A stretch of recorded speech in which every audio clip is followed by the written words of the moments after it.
Hello friends, today, I'm going to explain the new Spring 2023 anime recap called OSHI no Ko, My Star Part 2. Spoilers ahead, watch out and take care. Several years after her mother AI's death, Ruby started applying for the audition to become an idol. She went on to pass all the exams for the auditions, but when it comes to the interviews, she always gets rejected. One day, after completing her interview for the idol audition, she told her friends about the audition and believed that she would do it this time, and the agency would select her. Her friends also praise her abilities as a girl with a pretty face who is good at dancing and has awesome singing skills. Hearing these encouraging words, Ruby is determined to become a top idol like her mother AI and heads back to her home. While on her way back to home, she thinks about her mother AI who was killed by a fanatical stalker 10 years ago, and her memories from her previous life. While being born into a poor family, she spent the majority of her life in the hospital as an ill patient who could not walk on her own. Despite all this, she always admired AI for her beauty and singing skills and made her her idol and source of happiness. Before dying at the hospital, she had a wish to become like AI and ended up being reborn as her child. After reaching her home, she states that the years she spent cheering for AI and being her daughter were the best of her life and is determined to fulfill the last wish of her mother. Suddenly, she is interrupted by her brother Aqua, who tells her to focus on her upcoming school exams instead of becoming an idol. Ruby cheekily responded that when she becomes an idol, she won't have to study anymore. But Aqua informs her that he does not have any problem with her becoming an idol, but being an idol will get her nothing. He states that the salaries of the idols are very low and they retire before reaching 30, and more importantly, their daily lives are under constant scrutiny by fans, indicating that only a small percentage survive in the industry while the majority take up another line of work. Hearing this, Ruby rudely replied to his statement, saying that she will not become like her mother if she worries about cost and return. As Aqua headed to the director's house, Ruby revealed that his brother had changed after her mother's death and had become a gloomy man who did not want to have any fun in his life. Not only Aqua, she also revealed that after AI's death, the Strawberry Productions also changed when Ichigo fell out of contact and Miyako took over the agency. Due to this incident, Bikamachi also disbanded after 2 years, and the Strawberry Productions don't run an idol department anymore. The next day, Ruby asked Miyako to cast her in her agency as an idol, but Miyako shut her down, stating that the dreams that AI showed them would never become reality, as miracles happen only once. Miyako then inquires about her recent audition results, and suddenly Ruby gets a call from the agency, where the man informs her that she was not selected for the idol program and that they expected her application for next year. Disheartened to hear this news, Ruby started crying for not being able to fulfill her mother's last wish, but Miyako comforted her, saying that there are lots of politics involved in these days and people don't judge the abilities of others fairly. At the director's home, the director praises Aqua's acting abilities for fooling her twin sister, revealing that Aqua was the one behind her rejection from the idol program, as he had already sent the agent a message from her phone, stating that she had withdrawn from the competition.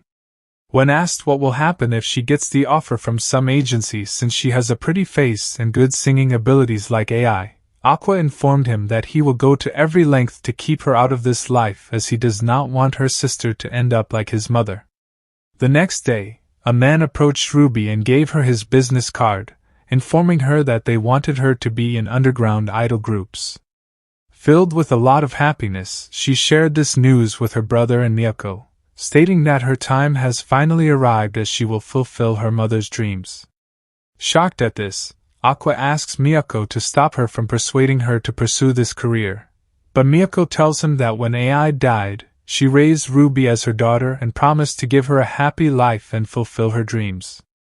She then requests to Aqua to let her be the one she wants to be, as she looks like AI and has the qualities to make it in the industry. Hearing this, Aqua took the card of her agency and walked away without saying anything.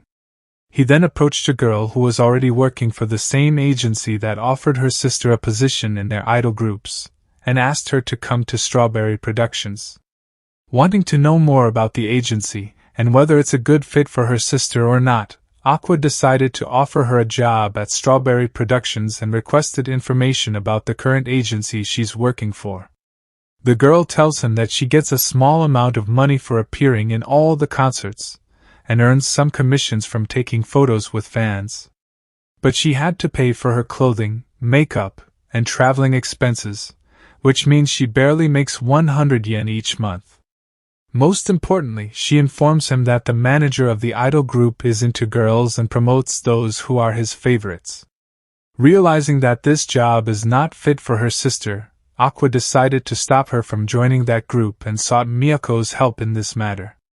The next day, as Ruby got ready for her visit day at the underground idol agency, Miyako asked about her intentions of becoming an idol, as the place she was heading was filled with lots of harsh men who might make her feel miserable. Ruby confirms her intentions, saying that she always wanted to become an idol like her mother, and she will do everything to fulfill her dream. Hearing this, Miyako tells her to not join this filthy crap agency as she does not belong there, much to her shock. Instead, she asked her to join her at Strawberry Productions, where they will soon be putting together a new idol group for the first time in over a decade. Surprised at this, Ruby happily accepted her offer and signed an exclusive contract with Strawberry Productions, stating that she now belongs to them and that if she tried to approach any other agency, she would be sued for that. Later, Aqua went to the director's house to meet his mother, who asked him to wake up his son for her. Tired from all-night work, the director asked Aqua to do the video editing for him, and he agreed. Aqua revealed that he's still in middle school and can't formally work yet, so the director decided to add him to his production team. When asked about her sister finally becoming an idol, Aqua gave a hard reply, but the director joked that both of the siblings are becoming entertainers.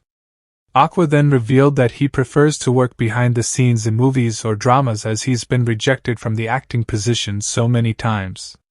While thinking about her mother, Aqua also revealed that his only goal in becoming a behind-the-scenes worker is to find his father and give him the taste of pain his mother endured, as behind-the-scenes workers came into direct contact with the actors and entertainers.